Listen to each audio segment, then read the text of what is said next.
একবার ভাবুন তো, আপনার ইন্টারনেটের গতি যদি এমন হয় যে পৃথিবীর সমস্ত তথ্য আপনার হাতের মুঠোয় চলে আসে মাত্র কয়েক মিনিটের মধ্যে। অবিশ্বাস্য হলেও সত্যি, এই অসম্ভবকে সম্ভব করে জাপান দেখালো ইন্টারনেট গতির মহাবিপ্লব। সবচেয়ে দ্রুত গতির ইন্টারনেট উদ্ভাবন করে জাপান বিশ্বে এক নতুন রেকর্ড স্থাপন করল।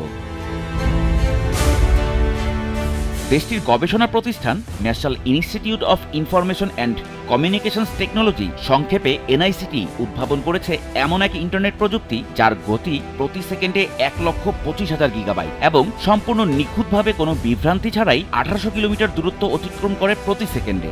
জাপানের এই নতুন ইন্টারনেটের গতি যুক্তরাষ্ট্রের গড় ব্রডব্যান্ড ইন্টারনেটের চেয়ে প্রায় 40 লক্ষ গুণ বেশি। এই ইন্টারনেট ব্যবহার করে আর্কাইভে থাকা বিশ্বের সকল তথ্য মাত্র 4 মিনিটেরও কম সময়ে ডাউনলোড করা সম্ভব বলে লাইফ সায়েন্সের এক প্রতিবেদনে জানায় জাপানের গবেষকরা। 2024 সালে সর্বশেষ রেকর্ড ছিল প্রতি সেকেন্ডে 50,250 গিগাবাইট ডেটা ট্রান্সফারের। পূর্বের রেকর্ড ভেঙে এনআইসিটি এবার দ্বিগুণেরও বেশি গতি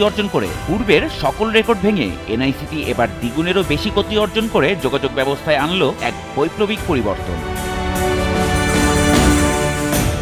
স্বাভাবিকভাবেই প্রশ্ন উঠেছে, কিভাবে সম্ভব হলো এই যুগান্তকারী আবিষ্কার?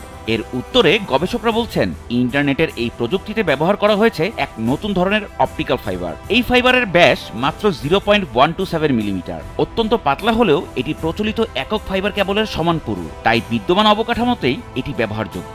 এর 19টি আলাদা চ্যানেল বিশিষ্ট নতুন অপটিক্যাল ফাইবার একই সঙ্গে আলোর সংকেত বহন করে, যার ডেটা স্থানান্তরের সময় তথ্য হারানোর ঝুঁকি কমায় এবং দীর্ঘ দূরত্বে বিভ্রান্তিহীন, নির্ভুল ও নির্ভরযোগ্য পরিষেবা নিশ্চিত করে। এই প্রযুক্তি বদলে দিতে পারে বিশ্ব যোগাযোগের চেহারা।